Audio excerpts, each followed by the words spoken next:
Ola a todos. Se a calquera de nós nos preguntaran cantos instrumentos coñeces da música tradicional, pois isto segura que a maioría diríamos 15 ou mellor 20. Pero Pablo Carpintero, que é un dos investigadores galegos máis importantes que temos, creo que do mundo, saenlle 150 instrumentos diferentes, 150 instrumentos recollidos neste libro, descritos con todo detalle, que nos tocaba, cando os tocaba, para que, de onde procedían, e mesmo como se construían. Obviamente non é un traballo que fixo en meses, senón en anos, en 20 anos de investigación de campo nos que Pablo buscou, recompilou e mesmo reconstruiu algúns destes instrumentos que xa non existen. Cada un deles ten unha historia, ou moitas historias, pero na verdade esta noite non nos vai dar tempo de falar de todas, si das que máis nos sorprenderon. E ímolo facer con Pablo, que sempre é un mestre maravilloso que nos sorprende, e imos tamén escoitar como soan eses instrumentos. Di Pablo neste libro, ao principio, que a música e o baile e o canto para os galegos é como un mecanismo de defensa que nos defende dese carácter morriñento que todos temos. É certo, aquí en Alalá sabémolo por experiencia. Seguimos disfrutando da música con todos vós e ademais esta noite quedade porque imos aprender un mundo de cousas.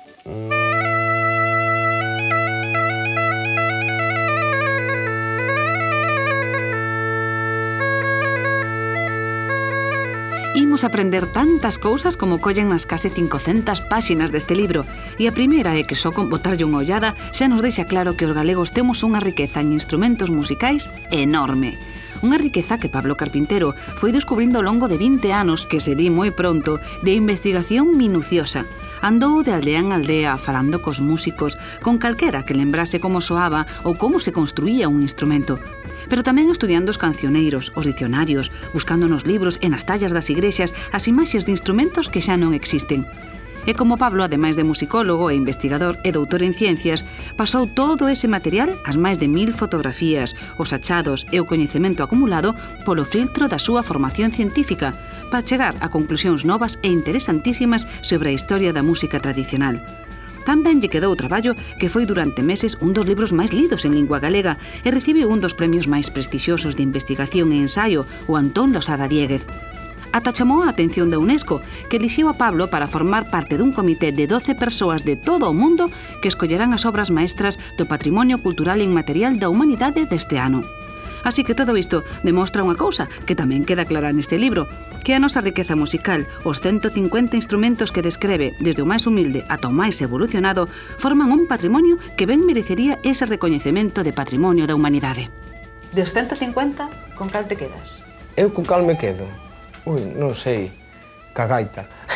A gaita de fol. Sí, porque eu sospeitaba. Se tuvera que salvar un, salvaría a gaita, claro. Ese é o prototipo de instrumento musical aquí en Galicia. Cando alguén pensa nun instrumento musical, inconscientemente na cultura tradicional ten a gaita como patrón, para medir todo o resto de instrumentos. E, sen embargo, tuvo os seus momentos de gloria, pero tamén tuvo os momentos malos, nos que a gaita era casi despreciada. Sí, eleva 2000 anos así, subindo e baixando, pero non hai quen acabe con ela. É que ademais é o instrumento, ali onde está é o instrumento rei da música. En todas as culturas europeas, e incluso fora de Europa, é o instrumento rei das culturas populares. Porque a gaitas tamén hai por moitas partes do mundo. Por todo, pois mira, desde a India hasta aquí, hasta este extremo, e collendo o norte de África, por todos os sitios. Pois mira, xa que salvarías a gaita, aquí temos unha, que é unha reliquia. Unha reliquia. Esa é unha reliquia do pasado, dun pasado remoto, moi remoto incluso, se podería dicir. Isto así, sin o fol, un experto moi grande que houbo en gaitas dicía que era un instrumento do neolítico. Isto así, tocado coa boca, cun pallón, e despois non se sabe cando se lle engadiu o fol. O caso é que ao poñerlle o fol queda feito unha gaita de fol, que aquí en Galicia esta aparece nas cantigas de Santa María, se non é esta, é unha gaita moi parecida, e esta conservárona a xente do Baixo Miño.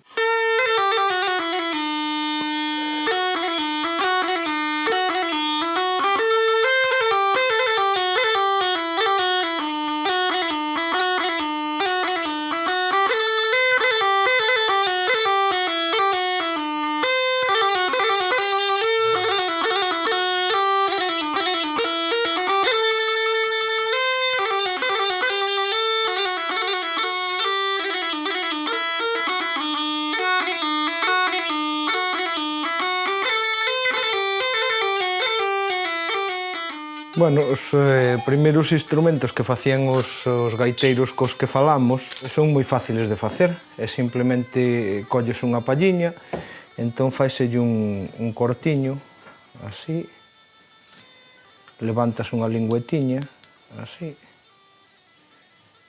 e despois, metendo o instrumento na boca, poñense os dedos máis ou menos onde cadran, e aí onde están os dedos, pois fanse uns buratos.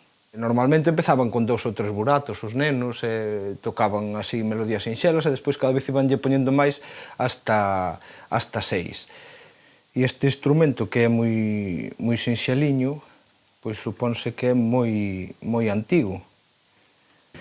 Bueno, e isto debe tocar. Vamos a ver.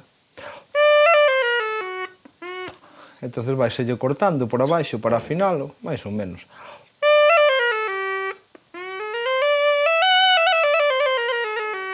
Ves que queda xa prácticamente afinado, xa simplemente con facer os buratos. Despois, había moitos sitios de Galicia onde, ademais de poñerlle o que era o tubiño para facer a melodía, pois lle poñían outro para facer un ronco. Entonces metían os dous na boca e tocaban con dous. Había sitios tamén onde poñían 3, e con 3...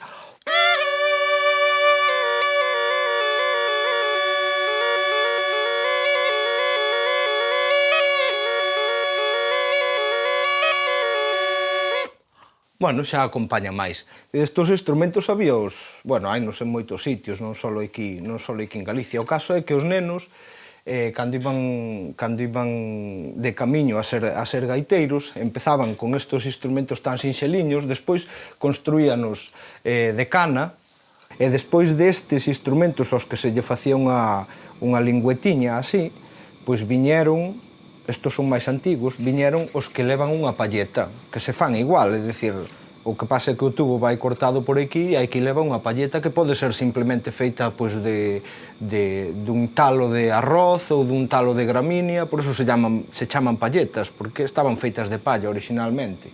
Bueno, e unha vez que están feitos os buratos, pois isto debía sonar.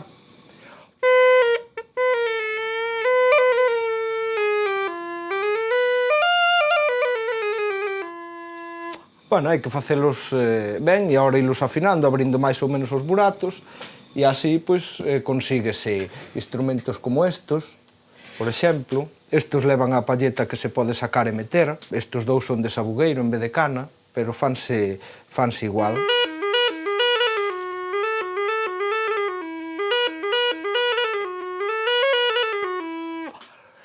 Despois desto, que estes instrumentos usáronse todos máis ou menos hai uns 2000 anos e os nenos galegos usábanos hasta os 10 anos máis ou menos, o que pasou neses dous momentos da historia dun gaiteiro e da historia, pois é que apareceu o fol.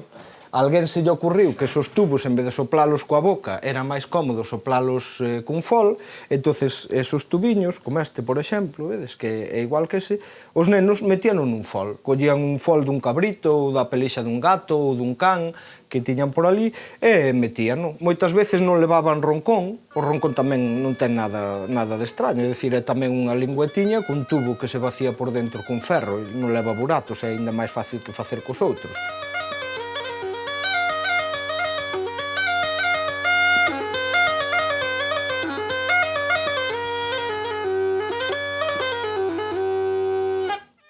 E esa é a historia dos gaiteiros e é a historia tamén das gaitas de fol. O sea, é moi curioso que se repita nos nenos exactamente a mesma historia que sucedeu ao longo do tempo. E por eso unha parte, creo que das máis curiosas do libro, é esa. É dicir, demostra como en Galicia foron quedando instrumentos de estratos históricos moi diferentes. É dicir, quedaron instrumentos do paleolítico, ao mellor feitos de oso, de cana, de pallas, instrumentos do neolítico, despois da Idade Media, todos foron quedando aí guardados polos nenos.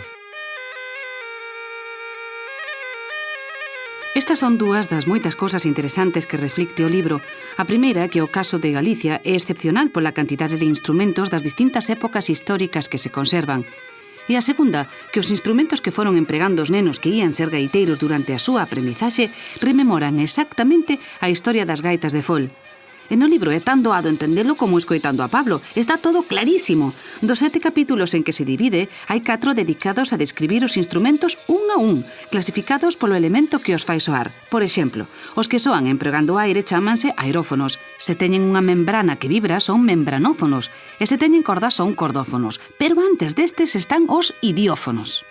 Que son os idiófonos? Os idiófonos son instrumentos que sonan por si mesmos, que non necesitan nada máis, que sonan. Unhas colleres non necesitan que as tensen, nin que lles apreten cordas, nada, nin membranas, nin nada de nin eso. frotalas, nin nada. Cóllense así e tócanse encima da perna, non? É unha forma... Outra forma de tocalas é como unhas trécolas, collendo como unhas tarrañolas, collendoas así. Tamén se usaron así. E outra forma de tocalas aínda é collelas diante da boca e facer unha melodía con elas.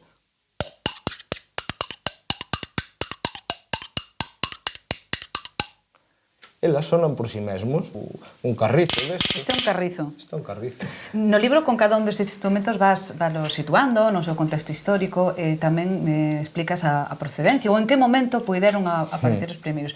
E é realmente curioso, dos que temos aquí, que eu recorde, o das tarrañolas que decíamos antes, que aparecían en moitísimas culturas e que son antiquísimos, pero antiquísimos falamos de... De miles e miles de anos. Aparecen en pinturas rupestres xa. As tarrañolas? Sí. Aparecen. Xente pintada nas covas con obxectos na man que se non son tarrañolas ou se aparecense moito. Non queda moita máis solución que sexan porque se ven claramente que están collendo un par de cousas en cada man.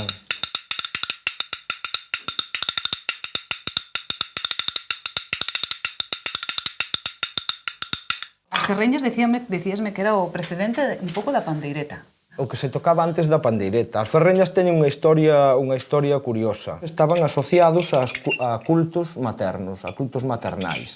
Non? Entón, en Exipto, por exemplo, levábano nas procesións as sacerdotisas de Isis. Isis é como para nós a Virxe María, digámoslo. Non? E usábase isto, porque realmente é un soalleiro, ten moito que ver ca maternidade, non? Os soalleiros usáronse para os nenos, como instrumentos ao mellor que cumplían unha función de protección, non? Porque fai un ruido ese é un ruido que ten que ver co ventre, non? Porque os nenos dentro do ventre escoitan continuamente os vasos grandes por onde pasa o sangue, no ventre... É que non me acordo. Non te acordas, pero digo eu, a tua primeira experiencia musical é no ventre. Tes un ritmo que é o do corazón, bum, bum, bum, bum, e ao ritmo ese mismo hai un que o sangue circulando por uns vasos grandes que baixan xusto ao lado de onde está o neno, unhas arterias gordas que levan a sangue para os... E iso diste que está relacionado co soído dos soalleiros? Si ti ves, por exemplo, nunha ceremonia dun bruxo, que o que intenta é de alguna forma protexer o que está tratando, non? Que está enfermo ou que sea, intenta producirlle sons que o acompañen, que o relaxen, non? Que pues, os instrumentos que se usan nas ceremonias chamánicas, digamos, ou dos bruxos, son o tambor redondo, que imita o son do corazón, e as maracas, o alleiros, ou como lle queras chamar, son os dous sons que se escoitan no ventre. Iso non é de casualidade. Iso é así porque ven xa, é dicir, son sons que te relaxan, se escoita non lle faz eso ao neno cando queres calar, é porque lle faz, non o sabes. Pois é por eso, porque funciona porque xa o trai aí. Pois vamos facer unha xóuxere.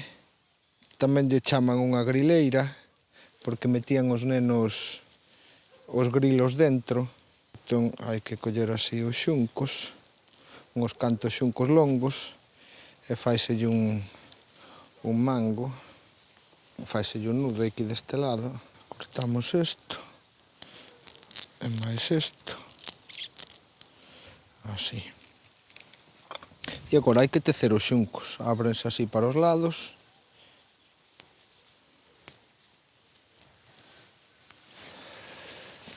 e hai que irlos tecendo, pasando un por encima de outros dous, así, ves? Cada dous. Pásase por riba de dous, e xiras o xunco por riba, así, e vai facendo como unha cestiña. Despois, cando xa hai un anaco así feito por abaixo, hai que empezalo a pechar. Entonces, para pechalo, en vez de poñer o nudo así por fora, o que se fai é poñelo por dentro e darlle por riba. En vez de poñelo aquí por fora, ponse por dentro. Ves? Este é un exemplo claro de aproveitamento de materiais da natureza para facer un instrumento musical. Ves como se vai pechando? Ahora meteríamoslle dentro pois unhas pedriñas, ou fabas, ou que se lle queira meter. E síguese pechando. Xa está. E o que se fai agora é atalos. Os do final átanse. Unha e dúas. E agora isto córtase.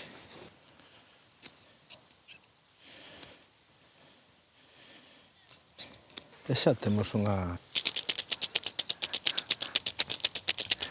maraca. Ves? É un instrumento bonito. E estas, as ferreñas fan ese son, por eso seguramente se usaron nos cultos maternais. O caso é que aquí en Galicia non se sabe cando chegaron, seguramente pois son moi primitivas, usáronse no canto das mulleres cos instrumentos redondos de pel desde sempre. Cando se falan nas coplas de pandeiro e ferreñas, son pandeiros, poden ser cadrados ou poden ser redondos, que os había dos dous tipos. E as ferreñas eran estas? E as ferreñas eran o esencial. O sea, pandeiro sin as ferreñas non vale nada. Nas coplas tradicionais dixe moitas veces. E eran estas, podían ser así ou podían ser así, redondas. Destas ti non chegaches a ver nunca ningunha original? Non existen xa? Non, nunca as vin. Seguramente en algunha casa pode haber algunha. Ainda outro día vin unhas destas antigas, nunha casa de Salvaterra. Unha casa de Salvaterra. Pois, se alguén ten unha destas na casa, que avise. Que avise. Que avise, porque ti tivechela que sacar dunha iconografía. Dunha iconografía. Do Museo Diocesano de Tui, que aparece un gaiteiro cun ferreñeiro. Había un oficio que era o ferreñeiro. O ferreñeiro actuaba nas procesións do Corpus, acompañando o gaiteiro. Cando non se levaba o tambor, cando non se usaba o tambor, era gaiteiro e ferreñeiro. E o ferreñeiro cobraba bien, ademais. Ai, sí? Sí, porque era unha figura, digamos, ritual, que tiña que estar. Non o metían na procesión porque as ferreñas tocaban moi ben, non, é que nas procesións as ferreñas, como nas sacerdotisas de Isis, teñen un significado ritual. Entón o ferreñeiro cobraba ben, porque se non había ferreñeiro, aquilo xa non... Claro. Se a isto lle poñeramos unha membrana, pasaría a ser non un idiófono, senón un membranófono. Membranófono, sí. Un membranófono. Que características teñen? Que teñen unha membrana tensa, unha pel tensa. Esa pel, ao bater nela, resona, e por iso é un membranófono. Os membranófonos hai como un universo masculino e un feminino, non? Sí, sí. Pois os femeninos son os que teñen que ver coa agricultura, todos os que derivan deste instrumento, porque isto é un banelo, ao fin e ao cabo. Valen para tirar o cereal ao aire e que se limpe, non? É a forma de limpalo, é un banelo. E isto hai coplas que o din claramente. Meu pandeiriño redondo moito traballo che dan. De noite tocas na ruada, de día limpas o gran. O sea, está cho dicindo claramente. Ten as dúas funcións, ou tivo as dúas funcións. Se este instrumento, despois, se lle poñían ferreñas, quedaba o que era unha pandeira. Unha pandeira, que non é máis que un banelo, pero xa con ferreñas, que perde a súa función, digamos, utilitaria de limpar o cereal, pero que xa ten...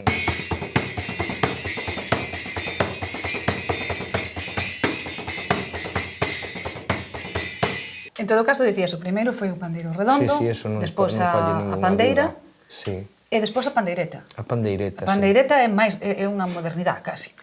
Para nós é unha modernidade, noutras culturas, ao mellor non. Noutras culturas seguramente non o sexa, pero para os galegos é unha modernidade. Sen embargo, espallouse, o seu uso está... A pandeireta acabou co pandeiro e coas ferreñas. Estes serían os instrumentos femininos. Membranófonos. Difícil, quanto me gusta. Sí, é difícil. Os femininos. Os femininos. Esta que é aquí, que é unha zambomba, é feminino ou masculino?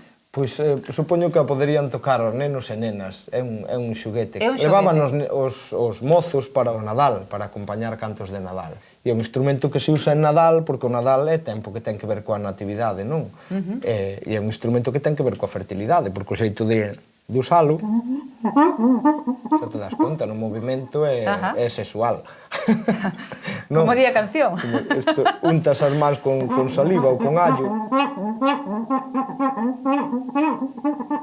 Cantábase con ela. Aquí con estas cousiñas que se chaman couselos, faise tamén un aparatexo moi simpático. Hai que cortalo así. Córtase un anaco, así, máis ou menos con forma de semicírculo, e despois coa uña vaiselle quitando a carne e queda unha teliña. Esta teliña, a ver si sona. E isto métese na boca e colócase pegado ao paladar.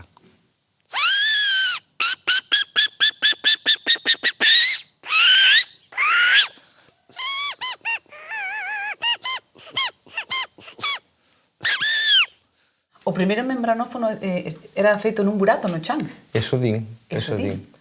Non se sabe se é o primeiro. Normalmente os que andamos nestas cousas asociamos o que é máis simple co primeiro. Era un burato no chan, poñenlle unha membrana, batían nel, e despois xa se fixeron cavidades cubertas cunha membrana. O tambor e o bombo diferencianse na maneira de tocalo. Na maneira de tocalo, nas dimensións tamén, pero sí. hai tambores tan grandes como a bombos. Sí, é máis grandes. Este que hai detrás... Aquel que hai ali detrás é un tambor de antroido, de Vilariño de Conso. E eses tócanse, pois levas o tambor encima e con dúas mazas tócase encima da pel. E por iso é un tambor. Porque os tambores tócanse con 2 paus. Con 2 paus, normalmente, sí. E o bombo con un. O bombo con un. Hai algúns bombos, como os bombos que se usan nas treboadas, os bombos de mallada, que sí que se usan, bátese nel con 2, pero é un en cada pel, non é os 2 mazos na mesma pel, que digamos é o que define un tambor. De todas formas, bombos e tambores teñen un orixe distinto, moi distinto. O bombo de aquí de Galicia, que se usa para acompañar as gaitas, veu das bandas de música. O tambor xa estaba antes? O tambor estaba moito antes. O tambor é un instrumento que ten unha orixe bastante incerta. Hai xente que di que é un instrumento árabe, pero que veu moito antes da Idade Media que coñecemos todos, non? Daquela tocábase xa o tambor coa frauta e unha flautiña, e con a man tocábase unha flauta e coa outra un tambor. É o que se chama un tamboriteiro. Tamboriteiro, tamborileiro, realmente non é o que toca o tambor, é o que toca a flauta e o tambor.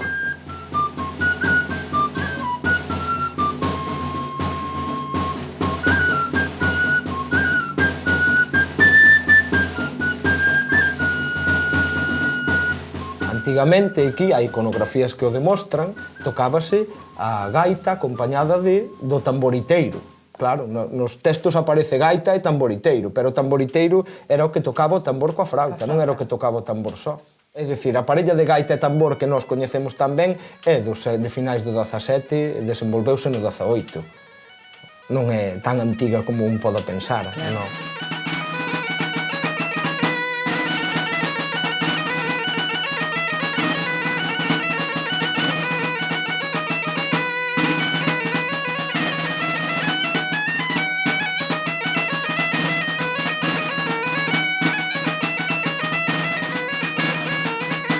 A caixa, de todas maneiras, chegou nun momento a desplazar casi o tambor, non? Sí, casi. Pois desde que entraron as bandas de música no 1850, que supoño que empezarían a desplazar o tambor daquelas, hasta, pois, máis ou menos os anos 20, nos que os gaiteros de Soutelo de Montes empezaron pois a recuperar, que hai que recuperar pois os traxes, o tambor. O tambor foi un instrumento que se volveu a empezar a introducir. Entonces, a partir desa corrente folclórica ou de moda dos gaiteros de Soutelo empezou a entrar outra vez o tambor, hasta que desplazou a caixa. Outra vez. Eso fonse turnando, Sí, desplazou a caixa e a caixa deixouse de usar e nos grupos tradicionais dos anos 50 e 60 era sempre tambor. E despois Nos 80 ou 80 e pico a xente volveu outra vez a empezar a recuperar a caixa xa como unha cousa antiga. Entonces andan aí os dous. Ahora desplazo teu, ahora desplazasme ti.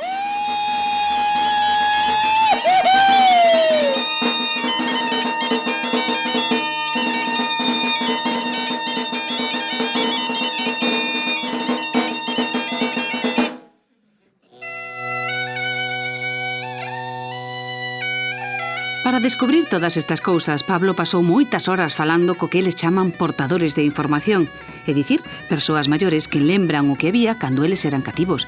Pero claro, este é unha fonte de coñecemento que chega só ata primeiros do século XX. De aí para atrás, a cousa complícase, non hai memoria viva, así que as informacións son moi vagas e Pablo tivo que buscar nos textos e nas imaxes, e un bo sitio para atopalas son os cadros e os gravados das igrexas.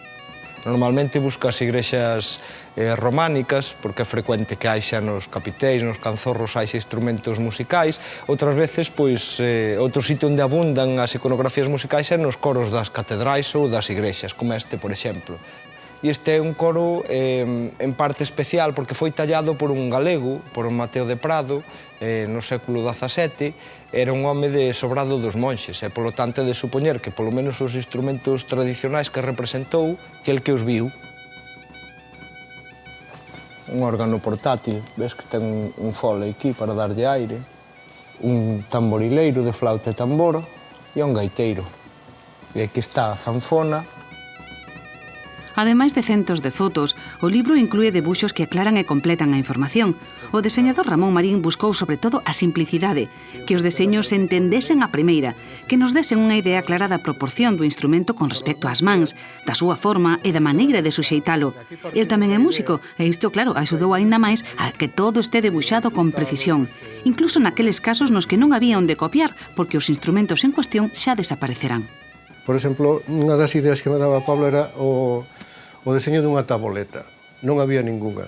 Dicíame, isto é unha taboleta e así é como unha peza de madeira que leva uns martelos. Entón, o que facía, pois, inventarme as... Digamos que me inventaba o instrumento. Aquí vemos unha persona aguantando, este é miña nai, que está aguantando dun atril de madeira. Porque a mí me interesaba a posición natural das mans, que logo collías así e isto sacúdese, de maneira que os martelos da taboleta van producindo un sonido estridente, non? Todos cantos participaron na edición deste libro puxeron moito esforzo e moita paixón para que saíse á luz.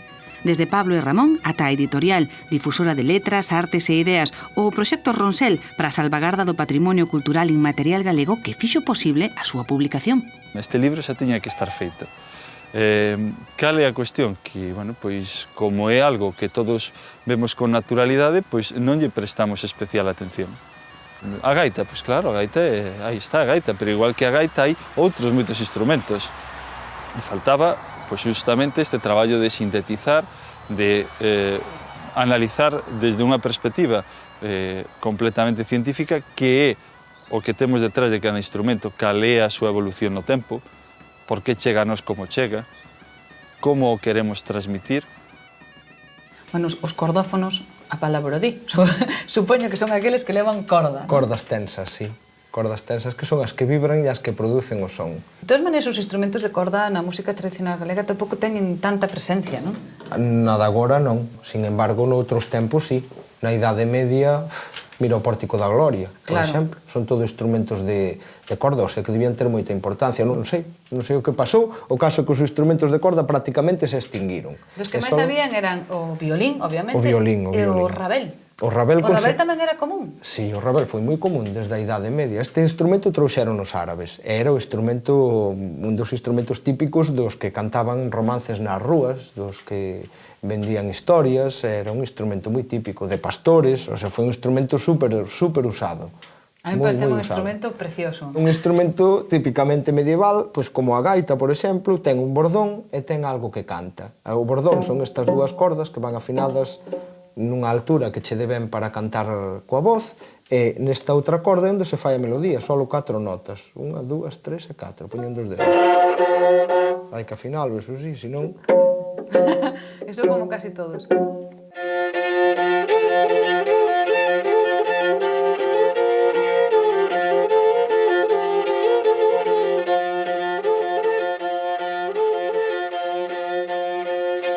rimar a rima e me fume arrimando, e o potedo cura co miño caldo, que o potedo cura co miño caldo.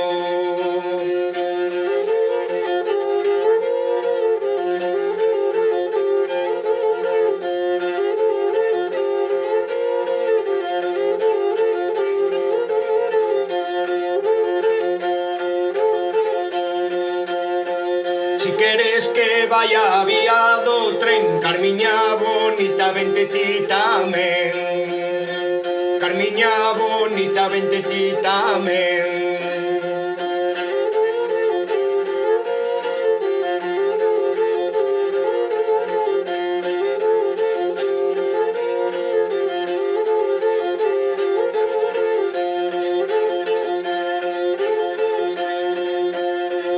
Al pasar el arroyo dijo el obispo, si mojo las bolas me valdrá Cristo. Si mojo las bolas me valdrá Cristo.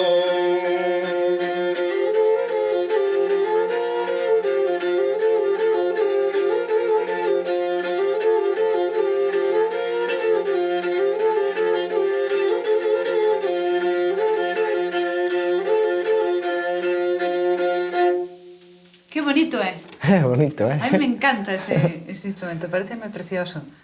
Dicíasme que é máis difícil o violín ca isto. Moito máis. Non sei se tiña máis presenza ca isto, ca o rabel. Home, o violín, pois empezáronse a facer violíns, non sei, ahora mesmo non lembro exactamente, pero é un instrumento que se desenvolveu moito nos séculos pois, 17 e 18, e supoño que aí foi cando entrou na nosa música tradicional. Antes deso eran pois, instrumentos de arco, rabel. Foi un dos instrumentos que usaban os cegos. Sí. Despois de usar este... Primeiro usaban o rabel. Sí. E do rabel pasouse un pouco ao violín. Sí, un pouco non, sustituiu, non? Sustituíu directamente. Home, nas culturas pastorís, entre os pastores, non, que o violín non era frecuente, pero os rabeles seguiron usando entre os pastores en toda a península. O violín, pois, xa era de profesionais. Un cego era un profesional que se dedicaba a vender coplas e que ganaba moitos cartos con eso. Foi unha figura que ora falase dela e parece como que queda moi lonxana, pero non hai tanto que os cegos iban polas feiras. Non hai tanto, non. Pois nos anos 30 e 40 ainda iban, e nos anos 50 ainda iban os cegos polas feiras, cada vez menos, porque realmente os cegos eran os periodistas de antes, non? Música, novas, acompañadas de música. Sobre todo facían sucesos e cosas do corazón, non? Sí, claro, sí. A zanfona, que tamén estaba ligada aos cegos, foi antes, durante... Antes, a zanfona é antes que o violín. Anterior. Compartiu despois espacio. A zanfona que nos anos 20 tuvo un declive. Sí. Casi desapareceu. Sí, desapareceu prácticamente. As últimas novas de tocadores ou tocadoras de zanfona están nesa época. Tocadoras de zanfona, había tocadoras de zanfona, nunca ninguna. Claro, é que mira, aquí en Galicia sucede unha cousa. Os homes encárganse da melodía e as mulleres de cantar, que non son cousas iguales, de facer melodía con instrumentos os homes e as mulleres de cantar. E así se reparten os instrumentos, a gaita dos homes, os cantos coas pandeiretas, esos son das mulleres. Pero nos instrumentos cos que se canta e se fai melodía ao mesmo tempo son de homes e mulleres. Por iso o violín era de homes e mulleres, porque se fai melodía co instrumento e ademais cántase, os rabeles eran de homes e mulleres e as zanfonas eran de homes e mulleres. O derradeiro capítulo, parte da clasificación serían os aerófonos. Sí. Supoño que aí, claro, son os instrumentos... De aire. De aire. De aire, os que sonan gracias ao aire. E aquí tamén pode haber de todo. Os máis básicos, ao mellor serían eso que se chaman zoadeiras. As zoadeiras son os máis básicos, sí, que nin sequera teñen un corpo que pecha un pouco de aire, simplemente moven o aire do redor e zoan.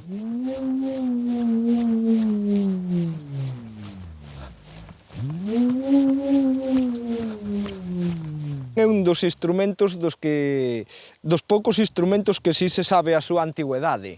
Este apareceu xa, ou parecidos a este, en escavacións do Paleolítico. Bueno, sábese que en moitas tribus africanas ou de Oceanía, porque é un instrumento que se usa en todo o mundo, que ten relación co culto aos mortos. E é un instrumento prohibido para as mulleres, non o poden ni siquiera ver, só escoitar o son. Aquí os nenos usábano para xugar, Nos usábamos para xugar e a veces tamén o usaban para ir escorrentar no tempo en que se facía a sementeira, para ir escorrentar os paxaros das leiras, iban con isto. Despois hai outro tipo de zoadeiras que aquí se lle chaman fungos. Está feito cun oso do pé dun porco, un oso dunha uña. É moi fácil de facer porque só é meterlle a un oso ou a unha táboa pequeniña, facerlle 2 buratos e pasar un cordel para que quede así, e despois dáselle voltas. Non se sabe para que usaban os homes primitivos, pero aquí para xugar. Nos facíamos pois, con botóns, facíamos coas tapas das latas dos botes de melocotóns, porque como tiñan dentes, pois cortaba, non? E facía así o compañeiro, con aquelo que era como unha serra. Bueno, é outro trebello que dá gusto xogar con el. Os cornos son tamén outros dos instrumentos máis primitivos que temos aquí. Usábano moito os leiteiros, as leiteiras, os peixeiros e as peixeiras para anunciar que traían o que viñan vender. Tamén os que vendían barro, usábase nos barcos para avisarse uns aos outros cando había néboa e non se vía. Entre esta e esta hai unha diferencia. Esta é unha flauta. Isto é unha flauta porque... E esta? E isto é un corno. Un corno... Unha corneta? Aquí chaman de corneta, sí, pero é dicir, que non é a corneta esa que temos na cabeza dos militares. No, é unha corneta, aquí sóplase facendo vibrar os beizos, facendo...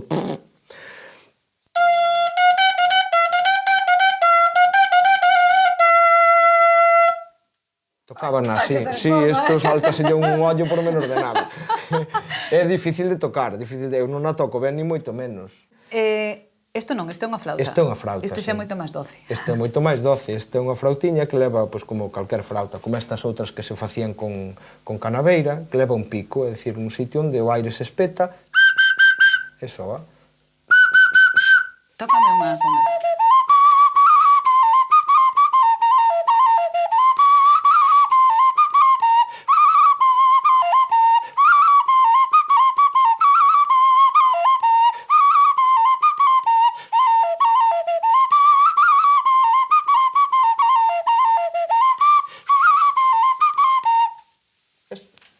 A mí gustoume moito, moi bonito, é moi doce, non? Antes andaba, todo isto andaba no monte, Imos facer agora outro instrumento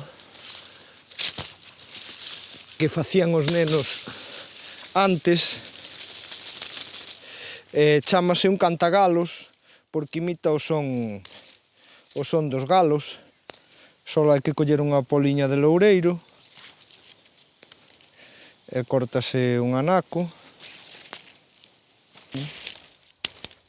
E agora hai que fender a pola á mitade, entonces ponse a navalla na mitade e facendo así este movimento vaise fendendo, ves?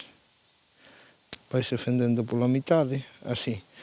Despois colles unha folla e córtanselles unha punta, así, e métese aquí dentro, que quede o nervo que quede por fora.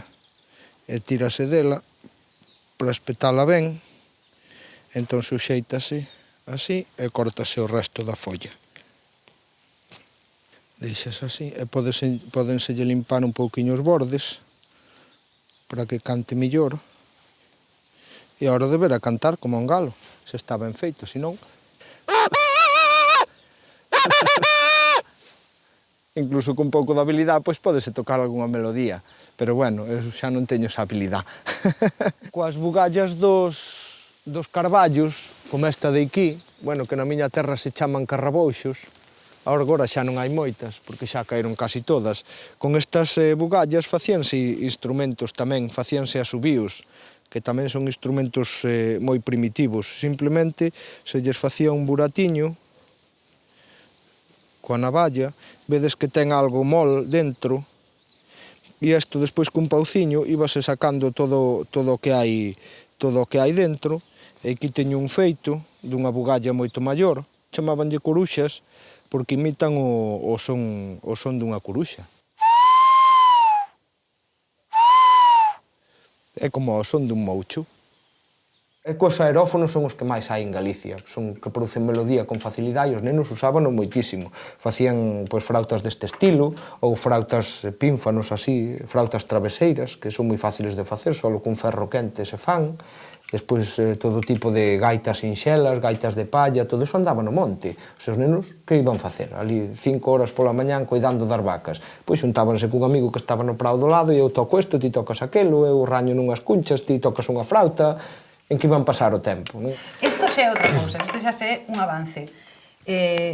Isto xa corresponde aos instrumentos que proceden das bandas. Das bandas, sí. As bandas tamén cambiaron nos aerófonos. Sí. Introduciron moito, sí. Nas músicas O tradicionais. saxofón, o clarinete, as frautas traveseiras, estas xa feitas de importación, digamos.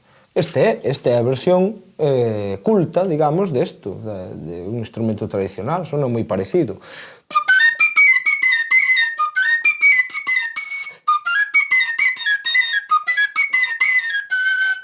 Este é o popular. Sí? E este...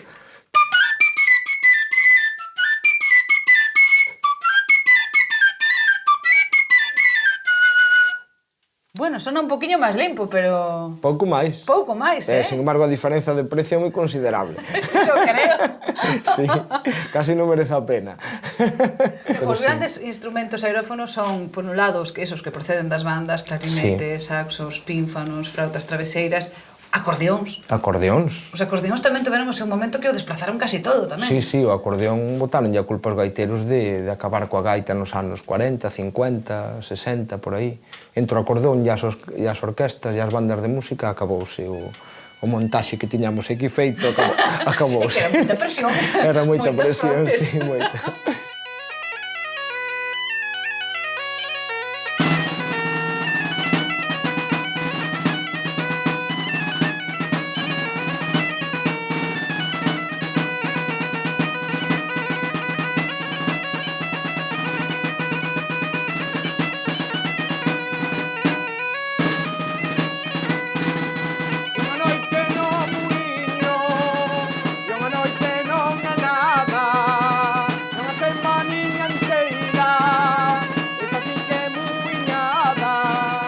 E agora en que estamos? En un momento máis globalizado en todos os sentidos, porque tamén non nos recolles un pouco esta reflexión no libro, non? Que todas as gaitas soan parecido, Sí. que levan as mesmas medidas, cos mesmos furados, Sí, cos mesmos... sí, sí.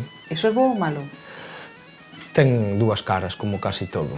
É bon porque todos podemos tocar con calquera que te atopes nunha festa, porque como temos todos gaitas globalizadas, gaitas estándar, pois podemos tocar, pero por outro lado é malo porque se perde variabilidade, e a perda de variabilidade moitas veces leva a extinción, porque como só hai unha cousa, cando esa cousa se perde o gusto por esa cousa concreta ou perde a súa función, acabouse.